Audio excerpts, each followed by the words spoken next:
Wise news, খবরের সত্যাসত্য 24 ঘন্টা। সুখবর দিল আবহাওয়া দপ্তর। তীব্র গরম থেকে এবার মুক্তি পেতে পারেন দক্ষিণবঙ্গবাসী। কারণ হাওয়া অফিসের পূর্বাভাস অনুযায়ী আগামী সপ্তাহে বঙ্গে প্রবেশ করতে পারে বর্ষা। আবার উত্তরবঙ্গে অতিবৃষ্টি জারির দুর্ভোগ। আরও 5 দিন চলবে প্রবল বৃষ্টি।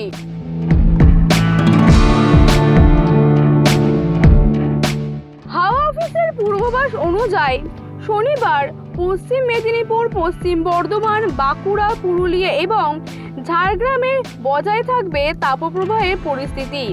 রবিবারও চলবে তাপপ্রবাহ। সতর্কতা জারি হয়েছে পশ্চিমে 4 জেলায়। তবে বিকেলের পর ঝড় বৃষ্টি হতে পারে।